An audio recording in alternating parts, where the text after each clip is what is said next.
ओम शांति। आज है 3 अगस्त 2026। आज के बाबा के महावाक्य है, मीठे बच्चे, तुम सच्चे सच्चे राज ऋषि राजयोगी हो। तुम्हें राजाई के लिए पवित्र ज़रूर बनना है। मतलब क्या है, बाबा के जो हम बच्चे हैं, बाबा कहते हैं तुम मेरे बच्चे बहुत सच्चे बच्चे हो, राज ऋषि हो, मतलब राज करने वाले, मतलब सच्चे ज्ञानी हो, है ना, राजयोगी हो। बाबा अपना राजयोग का ज्ञान सिखाते हैं ना, राजयोग का कोर्स कराते हैं। तो हम बाबा के बच्चे क्या हुए, राजयोगी हुए। इसलिए अगर हम बच्चों को सतयुग में राजाई चाहिए, हमें महाराजा बनना है, महारानी बनना है, तो पवित्र ज़रूर बनना है। प्रश्न है, कौन सा टेंशन राजाई के लायक बना देता है? मतलब क्या हुआ, वो कौन सी बात है, वो कौन सी ऐसी चीज़ है जिससे हम सतयुग में महाराजा, महारानी या राजा बन सकते हैं? उत्तर है, अगर पढ़ाई पर पूरा अटेंशन है तो राजाई मिल जाती है। बाप जो सुनाते हैं उसे अच्छी रीति सुनकर धारण करो। बाप ने सुनाया और बच्चों ने सुना तो राजाई मिल जाएगी। अगर सुनते समय उबासी देते व झुटका खाते, कभी बुद्धि भटकती तो राजाई गवा देंगे। इसलिए पढ़ाई पर पूरा अटेंशन दो। मतलब सतयुग में राजा बनना है, हमें राजा रानी बनना है, तो हमें किस बात पे पूरा ध्यान देना है कि हम बाबा का जो ज्ञान है, मुरली है, बाबा की जो याद है, उसमें पूरा ध्यान दें। तो हमें सतयुग में क्या मिलेगी, राजाई मिल सकती है। गीत है, हमें उन राहों पर चलना है। कौन सा गीत है, हमें उन राहों पर चलना है। ओम शांति। रूहानी बाप रूहानी बच्चों प्रति समझा रहे हैं। आज बच्चों को हठ योग और राजयोग पर समझाते हैं। बच्चों को मालूम है वह जो भी सिखलाते हैं सब है हठ योग, क्योंकि वह कर्म सन्यासी है। वास्तव में गृहस्थियों को हठ योग कर्म संन्यास सीखना है नहीं है, वह तो है ही निमित्त मार्ग। वह धर्म ही अलग है। तुम्हारा धर्म देवी देवता धर्म है, जिन देवी देवताओं ने राजयोग से ही राज्य पाया है। अभी तुम राज ऋषि हो। ऋषि उन्हों को कहा जाता है जो पवित्र रहते हैं। राज ऋषि कौन है, जो हर वक्त पवित्र रहते हैं, हर सिचुएशन में जो है पवित्र रहते हैं। तुम अभी पवित्र हो, अगर पवित्र न रहे तो उन्हें ऋषि नहीं कहा जाता। तुम राजाई पाने के लिए पवित्र बनते हो, वह कोई राजाई पाने के लिए पवित्र नहीं बनते। तुम जानते हो कि पवित्र दुनिया में हमको पवित्र राजाई थी। मतलब सतयुग में हम क्या थे, बिल्कुल पवित्र थे। भारत में ही 5000 वर्ष पहले देवी देवताओं का पूज्य पवित्र प्रवृत्ति मार्ग था। अभी पुजारी पतित बन पड़े हैं। पतित कैसे बने, 84 जन्मों का हिसाब है ना। बाप जो सहज राजयोग सिखला रहे हैं वही तुमको 84 जन्मों का हिसाब किताब बतलाते हैं। दूसरे धर्म को संन्यास धर्म वाले क्या जाने, मतलब जो दूसरे धर्म के इन बातों को क्या जाने।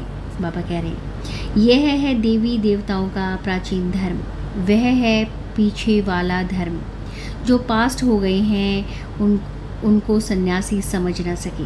मतलब बाबा क्या कह रहे हैं, जो हमारा मेन धर्म है वो है देवी देवता धर्म, लेकिन जो बाद में दूसरे धर्म आए हैं, हिंदू, मुस्लिम, सिख, ईसाई, क्रिश्चियनिटी, ये जो बाद में धर्म आए हैं ये हमारे देवी देवता धर्म को क्या ही जाने। बाबा कह रहे हैं तुम जानते हो हठ योग अनेक प्रकार के हैं। द्वापर से भक्ति मार्ग के साथ हठ योग शुरू होता है। अभी फिर है राजयोग। वह हठ योग जन्म बाई जन्म सीखते आए हैं। राजयोग तुम अब एक जन्म में ही सीखते हो। उनको जन्म बाई जन्म पुनर्जन्म लेकर हठ योग सीखना ही है। तुमको राजयोग सीखने के लिए पुनर्जन्म नहीं लेना पड़ता। यह राजयोग तुम सिर्फ संगम पर ही सीखते हो। राजाई मिल गई, स्वर्ग हो गया और फिर सब धर्म खत्म हो जाएंगे। तुम राज ऋषि हो। राधे कृष्ण भी पवित्र है ना। श्री कृष्ण को महात्मा भी कहते हैं। महात्मा पवित्र होते हैं। तुम भी अभी महात्मा व राजऋषि हो। महात्मा अर्थात पवित्र महान आत्मा। यह कोई यह बातें कोई शास्त्रों में नहीं है। शास्त्र तो बाद में बनते हैं, कहानियाँ मिसल बैठ लिखते हैं। जो पास्ट हो जाता है वह बैठ खेल बनाते हैं।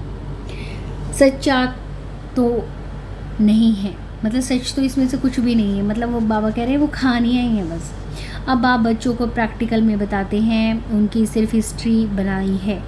यादव, कौरव, पांडव थे, ज़रूर संगम पर होंगे। संगम युग की हिस्ट्री बैठ बनाई है। त्योहार भी अभी संगम युग के हैं। राखी बंधन भी पवित्रता पर है। पीछे फिर उनका यादगार चलता है। यहाँ बाप भी सभी को पवित्र बनाए प्रतिज्ञा कराते हैं।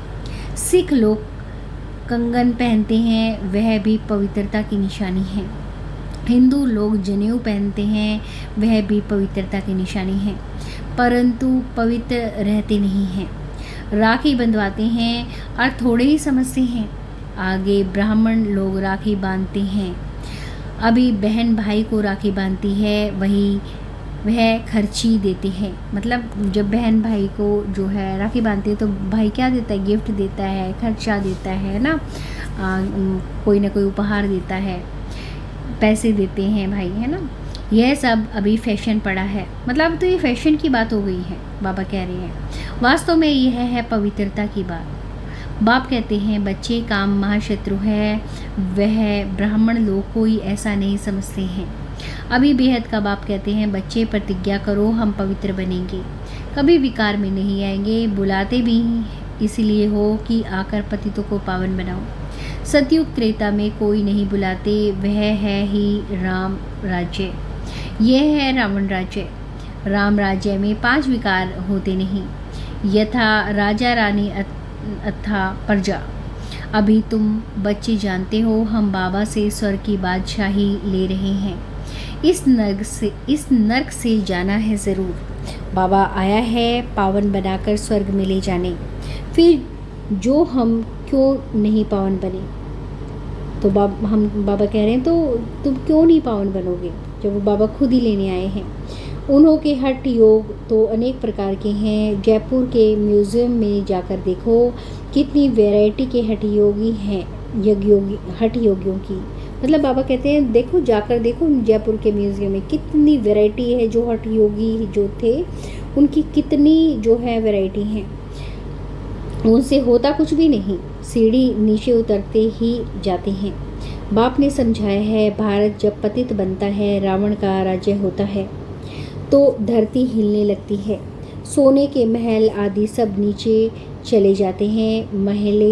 महलों आदि को कोई लूटा थोड़े ही है, वह तो सिर्फ मंदिरों को लूटा है।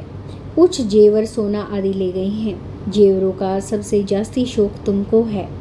तुम स्वर्ग में आते ही जेवर पहनते हो, राज्य लेते हो, और धर्म वाले आते ही राज्य लेते नहीं। तुम बेहद के बाप से स्वर्ग की बादशाही का वर्षा लेते हो, तो यह बात बैठ समझाते हैं। गीता पढ़कर नहीं सुनाते हैं। गीता में जो कुछ लिखा है वह सब मैंने कहा नहीं, वह तो मनुष्य ने मेरे महावाक्यों का बाद में बैठ शास्त्र बनाया है। हमने जो तुमको सुनाया वह तुमने ही सुना और फिर जाकर राजाई की। वहाँ यह ज्ञान नहीं रहता। यहाँ तो बाप टीचर बैठ शिक्षा देते हैं। बाप तो हिंदी में ही समझाते हैं। यहाँ सब हिंदी हिंदी कहते रहते हैं ना, जो उन्हों की भाषा है। वास्तव में प्राचीन भाषा हिंदी ही है, न कि संस्कृत। यह संस्कृत तो शंकराचार्य के बाद निकली है। जो आते हैं वह अपनी भाषा चलाते हैं। बाकी ऐसे नहीं कि बाबा ने गीता संस्कृत में सुनाई है, नहीं। गुरु नानक का अपना ग्रंथ है, उसने सिख धर्म स्थापन किया। उनको भी अवतार मानते हैं। उसमें राजाएं भी होते हैं, सन्यासियों में राजाई नहीं है। बाबा ने समझाया है बुद्ध, क्राइस्ट आदि पहले गृहस्थी आत्मा थे। अब गृहस्थी पतित आत्मा तो धर्म स्थापन कर ना सके। उनमें पवित्र आत्मा आई जिसने धर्म स्थापन किया। दूसरे धर्म का किस्म किस्म के बहुत है, मतलब और बहुत सारे धर्म भी हैं अलग अलग। आकर अपना छोटा मठ पंथ स्थापन करते हैं। झाड़ में भी दिखाया है ना। तो हठ योग और राजयोग में बहुत फ़र्क है। यह बातें समझने की है।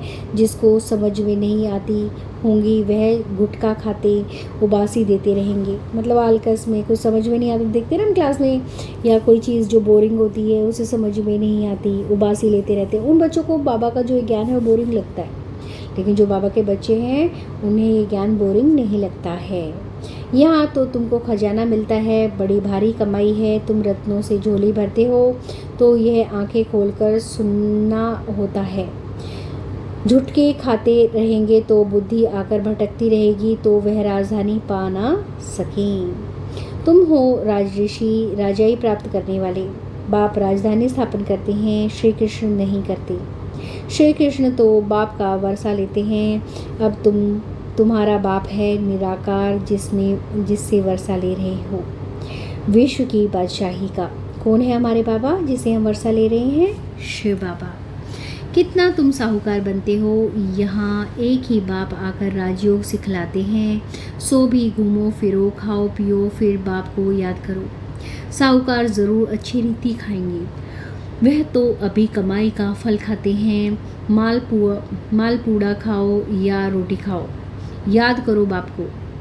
भल कुछ भी खाओ, पैसा तब किसके लिए है। बाबा कोई मना नहीं करते हैं, सिर्फ आपसे योग लगाना है। मतलब बाबा कहते तुम कुछ भी करो, है ना, रोटी खाओ, मालपुआ खाओ, कुछ भी करो, लेकिन बाबा कहते हैं बाबा को याद करो, बस शिव बाबा को याद करना है। पैसा तब किसके लिए है, बाबा कोई मना नहीं करते, सिर्फ बाप से योग लगाना है। इस राजाई स्थापन करने में खर्चा नहीं है। उस लड़ाई आदि में कितना खर्चा होता है, एरोप्लेन पर कितना खर्चा होता है, गिरते हैं तो एकदम ख़त्म हो जाते हैं, कितना नुकसान हो जाता है। तो बाप कहते हैं चलते फिरते बाप को याद करो, सुदर्शन चक्र फिराते रहो।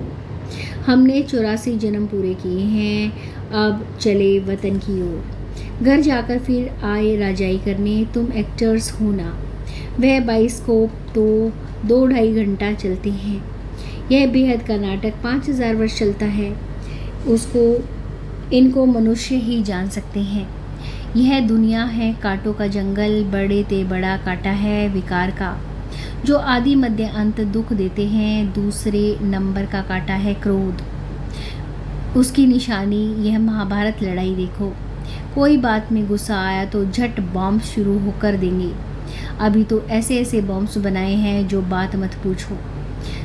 सतयुग में कोई लड़ाई आदि होती नहीं, संगम पर ही यह महाभारत लड़ाई दिखाई है। दूसरे कोई शास्त्र में लड़ाई की बात ही नहीं है।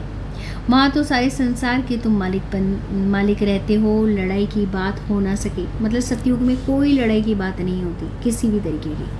शास्त्रों में असुरों और देवताओं की लड़ाई दिखाते हैं, परंतु देवता अहिंसक हैं। तुम योग बल से विश्व के मालिक बनते हो। यह है साइलेंस बल, इसमें कुछ तुमको बोलना नहीं है। याद के बल से तुम बाबा से विश्व की बादशाही लेते हो। फ़र्क देखो कितना है। साइंस बल से विनाश होता है। मतलब जो साइंस इतनी तरक्की कर रहा है ना, साइंस ने बहुत कुछ कर लिया है, लेकिन बाबा कह रहे हैं साइंस से ही सबका विनाश होना है। साइंस का जो ताकत है उससे ही सब विनाश हो जाएगा। उसी ही साइंस से फिर सतयुग में सुख देखेंगे। साइंस से इन्वेंशन करते हैं, वह तो सुख के लिए करते हैं। यह भी आकर कुछ ज्ञान लेते हैं। प्रदर्शनी में तो सब आते हैं, आगे चल सब आएंगे। तुम्हारे इस साइलेंस बल का आवाज़ निकलेगा। तुम प्रश्न पूछते हो गीता का भगवान कौन। ऐसे प्रश्न कोई पूछ ना सके। यहाँ यह प्रश्न लिखते हैं तो उनके साथ चित्र भी दो। गीता का भगवान परमपिता परमात्मा या श्री कृष्ण, बाबा पूछ रहे हैं। मतलब गीता का भगवान कौन है, हमारे परमपिता हैं, शिव हैं या श्री कृष्ण हैं, बाबा ये प्रश्न पूछ रहे हैं। जो पूरे 84 जन्म लेते हैं, पति से पावन बनाने वाला तो बाप ही है। श्री कृष्ण की आत्मा तो ज़रूर 84 जन्म ले सांवरी बन रही है। उनको बैठ समझाते हैं, तुमने 84 जन्म लिए हैं, तुम अपने जन्मों को नहीं जानते हो। एक्टर्स को पता तो होना चाहिए ना कि हम 84 जन्म कैसे लेते हैं। सन्यासियों का धर्म ही अलग है। भारतवासियों को अपने धर्म का पता न होने कारण और धर्मों में जाते रहते हैं। किसी गुरु की आशीर्वाद से किसी को धन मिल गया तो उसके पीछे चटक पड़े, फिर दिवाला निकल गया तो कहेंगे खुदा की भावी। बच्चा मिला बहुत खुशी होगी। अच्छा 10-12 दिन के बाद बच्चा मर गया तो कहेंगे ईश्वर की भावी। इन्हों को जिंदा करना हमारे हाथ में नहीं है। बाबा के बहुत ऐसे मिसाल देखे हुए हैं। ऐसे बहुत होते हैं। यहाँ तो बाप बैठा है। बाप बच्चों को समझाते हैं, मीठे मीठे बच्चों पावन बनो। याद है यह महाभारत लड़ाई लगी थी तो द्रौपदी ने पुकारा था, बाबा हमको यह दुशासन नगन करते हैं, हमको इससे बचाओ। मतलब हमने देखी है ना महाभारत, टीवी पे देखी है, तो उसमें ये देखा है द्रौपदी जो है श्री कृष्ण को बुलाती है और कहती है ये दुशासन मुझे उसकी जब साड़ी उतार रहा होता है तो ये कह रही है दुशासन नग्न कर रहा है और कहती है बाबा मुझे आकर बचाओ। 5000 वर्ष की बात है। इन अबलाओं पर अत्याचार इस विश्व पर ही होते हैं। कोई तो स्त्रियां भी ऐसी होती हैं जो विष बगैर रह नहीं सकती। उन्हों का नाम भी नहीं रखा हुआ है सूतनखा पूतना, सुपनखा पूतना। मतलब ऐसी भी औरतें हैं जो विष के लिए तंग करते हैं। वह है कंस, जरासंधी, शिशुपाल आदि। यह सब विनाश को तो पाने ही हैं। इस समय आसुरी रावण राज्य भी होगा ईश्वरीय राज्य। इस सारी चक्र को तो तुम जान गए हो कि कैसे 84 जन्म लेते हैं। यह भूलना तब है जब विकार में जाते हैं। विकार में जाने वाले का मुख ही पीला हो जाता है। सुख ही समझते हैं यह हमने क्या कर दिया। बाप कहते हैं बच्चे इस विषय गटर में मत जाओ, यह तुमको आदि मध्य अंत दुख देने वाला है। इसमें ना पड़ो। कसम उठाओ कि हम विकार में कभी नहीं जाएंगे। भगवानुवाच है काम महाशत्रु है। हर एक चित्र में पहले तो यह लिखो ज्ञान का सागर पतित पावन गीता ज्ञान दाता शिव भगवानुवाच, तो फिर श्री कृष्ण का नाम पड़ जाए। हमको गीता का भगवान बैठ यह बतलाते हैं, वही ज्ञान हम लेते हैं। भगवान ही आकर नई दुनिया की स्थापना करते हैं और पुरानी दुनिया का विनाश होता है। रुद्र ज्ञान यज्ञ है ना, असुल है शिव बाबा। रुद्र बाबा नहीं कहेंगे। बॉम्बे में बाबूरी नाथ का भी मंदिर है। अब बबूल कहा जाता है कांटों को। बबूल का पेड़ कहते हैं ना, मतलब कांटों का पेड़ है वो। अब बबूल कहा जाता है कांटों को। बाबूरी नाथ नाम क्यों रखा है यह कोई समझते नहीं है। चित्र तो शिव का ही है, बाकी तो अनेक नाम रख दिए हैं। शिव बाबा ही आकर कांटों के जंगल को फूल का बगीचा बनाते हैं। वही तुम्हारा बाबा है, उसका नाम है शिव। शिव परमात्माए नमः, ब्राह्मण देवी देवताएं नमः। अक्षर बिल्कुल क्लियर है। अब यह परमपिता परमात्मा बैठ इस रथ द्वारा समझा रहे हैं, हूबहू जैसे लौकिक बाप समझाते हैं। बच्चे हमारे कुल को कलंक नहीं लगाना, कोई खराब काम नहीं करना। यह बाबा ही भी कहते हैं बच्चे विकार में तो कभी नहीं जाना। पवित्र बनने बगैर स्वर्ग में ऊंच पद पा नहीं सकेंगे। बहुत ज़बरदस्त कमाई तुम कर रहे हो, बाकी सब गवा रहे हैं। भल कोई के पास पदम है, बड़े बड़े महल बना रहे हैं, लाखों रुपए खर्चा करते हैं। तुम समझते हो वह सब वेस्ट ऑफ टाइम है, यह कुछ काम नहीं आएगा, सब खत्म हो जाएगा। वह तो समझते हैं 10-12 हजार वर्ष चलेंगे। तुम बच्चे जानते हो मौत तो सामने खड़ा है सिर पर। मतलब हम बच्चे अब जानते हैं कि जीवन इतना लंबा नहीं है, मौत सामने खड़ी है बिल्कुल सर पर। विनाश का समय नज़दीक है। हम बाबा के बच्चे ये बात जानते हैं। थोड़े समय के अंदर यह अर्थक्वेक आदि सब डामाडोल हो जाएगा। अर्थक्वेक में अनगिनत मर जाते हैं। अब तो विनाश होना ही है। विनाश का साक्षात्कार और स्थापना का साक्षात्कार किया, सो फिर इन आँखों से देखना। भक्ति मार्ग में कितना कुछ करते, परंतु कोई वैकुंठ में जा न सके, ज्ञान बगैर सद्गति को पा न सके। यह सब भक्ति मार्ग के खिलौने हैं। अच्छा, मीठे मीठे सिखलते बच्चों प्रति माता पिता बाप दादा का याद प्यार और गुड मॉर्निंग। रूहानी बाप की रूहानी बच्चों को नमस्ते, रूहानी बच्चों की रूहानी बाप दादा को नमस्ते। धारणा के लिए मुख्य सार है, नंबर 1, कुल कलंकित करने वाला कोई भी खराब काम नहीं करना है। पवित्र बनने की और की अपने आप से प्रतिज्ञा करनी है। मतलब हमें अपने बाबा का जो नाम है ना, जो ब्रह्म कुमारीज है, प्रजापिता ब्रह्म कुमारी संस्था है, उसको बदनाम नहीं करना है, खराब नहीं करना है। नंबर 2, अब अपना टाइम मनी वेस्ट नहीं करना है। मतलब हमें समय भी खराब नहीं करना और पैसा भी खराब नहीं करना है।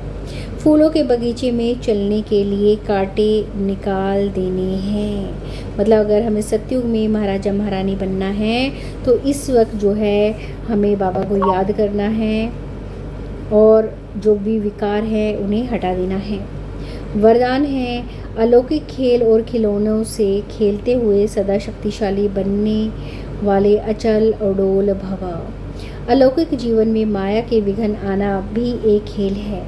जैसे शारीरिक शक्ति के लिए खेल कराया जाता है, ऐसे अलौकिक युग में परिस्थितियों को खिलौना समझकर यह अलौकिक खेल खेलो। इससे डरो व घबराओ नहीं। सर संकल्पों सहित स्वयं को बाप दादा पर बलिहार कर दो तो माया कभी वार नहीं कर सकती। रोज अमृत वेले साक्षी बन स्वयं का सर शक्तियों से श्रृंगार करो तो अचल अडोल रहेंगे। स्लोगन है, कोई भी संसार समाचार सुनना, कोई भी संसार समाचार सुनना सुनाना, यह भी स्वयं में किचड़ा जमा करना है। मतलब संसार के बारे में कोई भी, मतलब क्या है, हमें कोई संसार के बारे में कोई समाचार नहीं सुनना ना सुनाना। मतलब हमें परेशानियों में फंसना ही नहीं है। हमें एक ही काम करना है, बाबा को याद करने का। जो संसार का समाचार सुनाते हैं और सुनते हैं, बाबा कहते हैं वो किचड़ा जमा कर रहे हैं अपने आप में। अव्यक्त इशारे, अपवित्रता के बीज को भी समाप्त कर संपूर्ण स्वच्छ पवित्र बनो।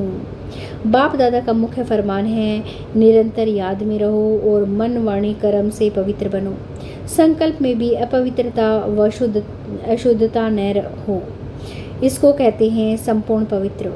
संकल्प में भी अगर पुराने अशुद्ध संस्कार टच करते हैं, व्यर्थ संकल्प चलते हैं या स्वप्न आते हैं तो भी संपूर्ण पवित्र नहीं कहेंगे। इसलिए पवित्र भव व योगी भव के पहले पाठ को स्वरूप में लाओ, तब ही बाप समान और बाप के समीप आने के अधिकारी बन सकते हो। मतलब क्या है, बाबा का क्या ऑर्डर है, क्या फरमान है कि बाबा की याद में रहो, अपने मन से भी बाबा को याद करो, अपनी जुबान से भी बाबा के बारे में बोलो, बाबा के बारे में बताओ और अच्छा कर्म करो और पवित्र बनो। मतलब हमारे संकल्प जो हैं उनमें भी पवित्रता हो, उसमें भी कोई अपवित्र बात ना हो, अशुद्धता ना हो, संपूर्ण पवित्र रहें हम। और जब हम संपूर्ण पवित्र रहेंगे तभी हम बाबा के समान बन सकेंगे, बाप के पास जा सकेंगे, बाबा के वर्ष के अधिकारी बन सकते हैं। ओम शांति।